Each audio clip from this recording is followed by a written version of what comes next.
ऐसा कहते हैं कि कभी-कभी जो आप मांगते हैं, भगवान कई बार उससे थोड़ा ज़्यादा ही देता है।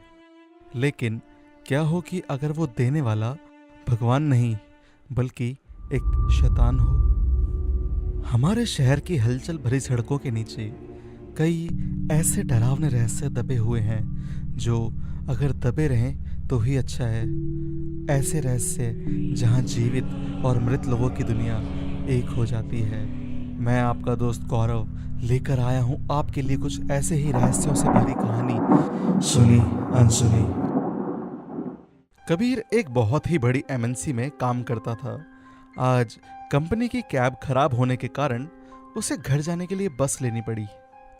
कबीर ने जब समय देखने के लिए अपनी घड़ी को घुमाया तो देखा कि रात के 11:30 बज चुके थे। अरे यार, रात हो रही है और बस ढूंढना और भी मुश्किल हो रहा है।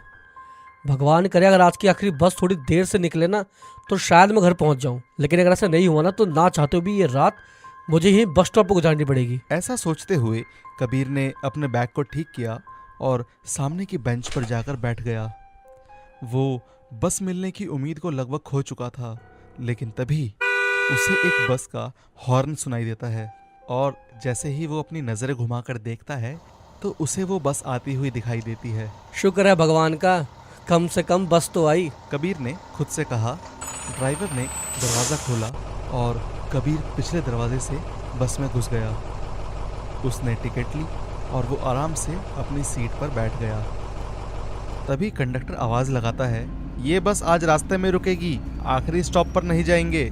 आपको बीच में से ही कुछ अपना इंतज़ाम करना होगा, इंजन की समस्या है बस में। कबीर को अब थोड़ी घबराहट होने लगी थी। रात लंबी होती जा रही थी, लेकिन समस्या है कि ख़त्म होने का नाम ही नहीं ले रही थी। छोड़ो, अब जो होगा देखा जाएगा। कबीर बस में आगे की ओर देखता है तो ड्राइवर के पीछे एक औरत बैठी हुई दिखती है। इस बात से उसे थोड़ा आश्चर्य होता है, क्योंकि इतनी रात के समय इस सड़क पर कभी भी उसने किसी महिला को नहीं देखा था। रात के अब 12 बज चुके थे और बस एक जगह आकर कर कर की आवाज़ करके रुक जाती है। ड्राइवर बोलता है कि अब बस यहाँ से आगे नहीं बढ़ेगी और आप अपने आगे जाने का बंदोबस्त खुद ही करना। कबीर घर से अभी भी 10 मील दूर था और रास्ते में घना जंगल।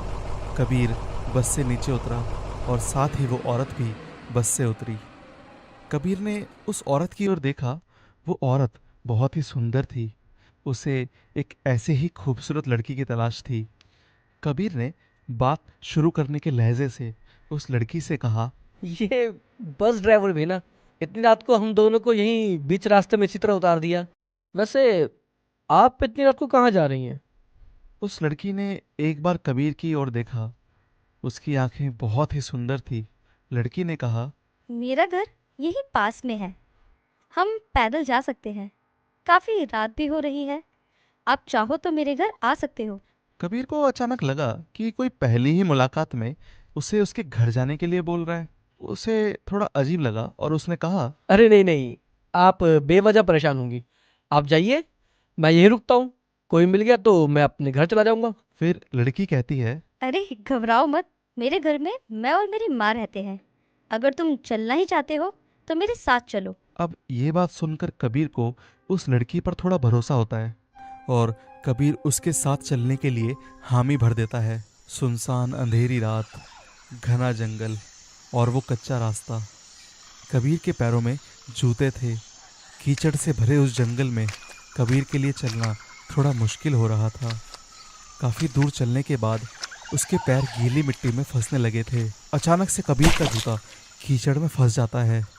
उसे निकालने के लिए कबीर अपने फ़ोन की टॉर्च को चालू करता है और नीचे झुककर अपना जूता उठाता है। जैसे ही वो सामने देखता है, सामने भयानक अंधेरा छाया होता है। उसे कुछ नहीं दिखाई दे रहा होता, ना ही वो रास्ता जहाँ पर वो बस को छोड़कर आया था और ना ही वो लड़की जिसके पीछे पीछे वो जंगल में इतनी आगे तक आ गया था।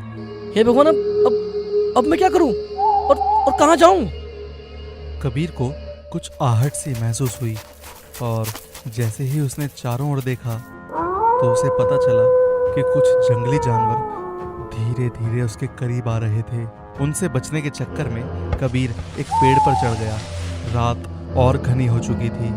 उसे नींद भी आ रही थी, लेकिन कबीर डर रहा था कि कहीं अगर वो सो गया तो वो पेड़ से नीचे गिर जाएगा और उसकी मौत हो जाएगी। नीचे जंगल में खूंखार जंगली सूअर घूम रहे थे।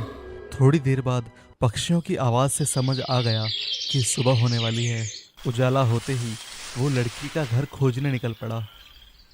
काफ़ी दूर जाने के बाद उसे वो घर मिला। वो कुछ पुराना सा घर था। जब उसने बाहर हेलो? से पुकारने की कोशिश हेलो, करी कोई है? तो उसे कोई जवाब नहीं मिला। हेलो। तो उसने खिड़की से झांक कर देखा कि कोई घर में है या नहीं। दीवार पर कुछ पुरानी तस्वीरें लगी हुई थी, जिसमें से एक तस्वीर उस लड़की की भी थी। कमाल है, उस लड़की ने तो कहा था कि उसकी माँ भी यहीं रहती है, लेकिन वह कहीं नजर तो आ नहीं रहे। तभी एक आदमी कुछ भेड़ बकरियां लेकर आया। अरे भैया सुनना, तुम वो सामने वाले गांव के हो क्या?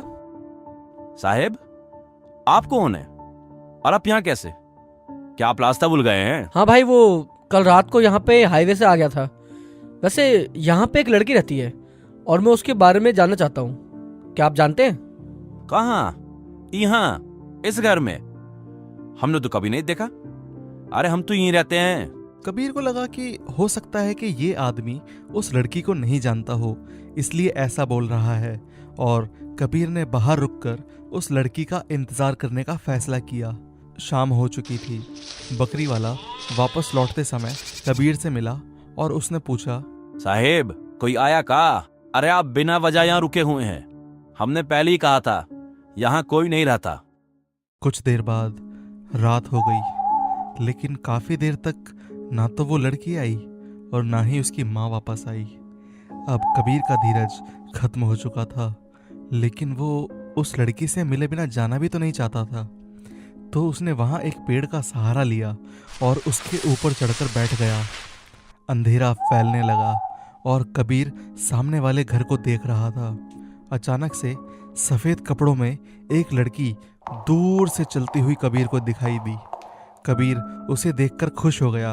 अब वो पेड़ से नीचे उतरने की कोशिश कर रहा था, लेकिन तभी उसकी नजरें उस लड़की के पीछे चल रहे एक आदमी की परछाई पर टिक गई। उस लड़की ने घर का दरवाजा खोला और घर के अंदर चली गई, और वो आदमी भी उस लड़की के पीछे पीछे घर के अंदर चला गया।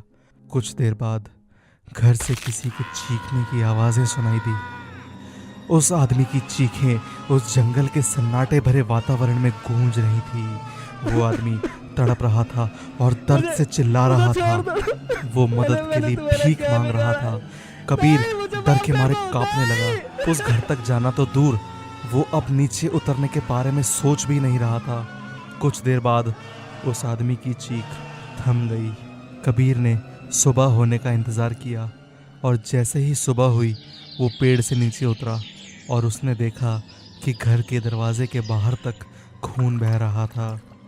अंदर जाकर देखने की हिम्मत भी नहीं थी कबीर में। वो जहां रास्ता मिला उधर भागता चला गया।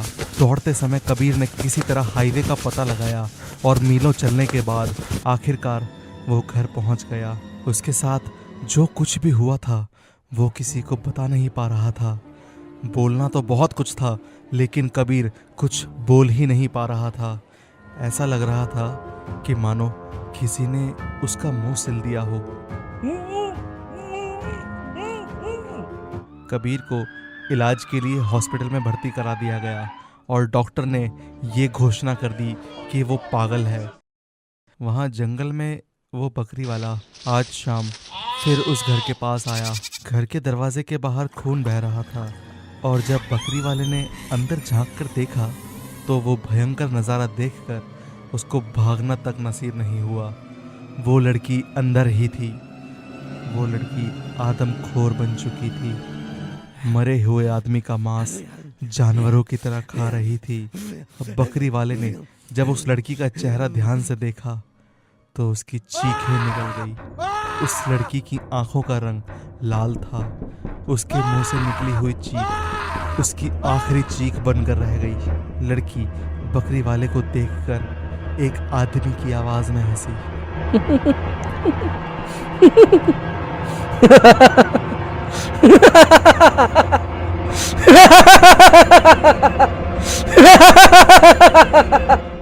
के सफ़ेद कपड़े अब लाल हो चुके थे। अपनी लाल आंखों और शैतानी हंसी के साथ खून में लथपथ वो बकरी वाले की तरफ दौड़ी और उसको अपने साथ घसीटते हुए घर के अंदर ले गई। थोड़ी देर बाद उस बकरी वाले की चीखें भी थम गई और फिर से जंगल में वही अजीब सा सन्नाटा छा गया। रात हुई, जंगल फिर से सुनसान और खूंखार हो गया। वो खूबसूरत लड़की अपने सफ़ेद लिबास में घर से बाहर निकली और हाईवे की तरफ चल पड़ी, फिर एक नई बस में सफ़र करने के लिए। पता नहीं अब वो किस बस में हो। ज़रा एक बार अपनी बस में भी ध्यान दीजिएगा, क्या पता वो आप ही के साथ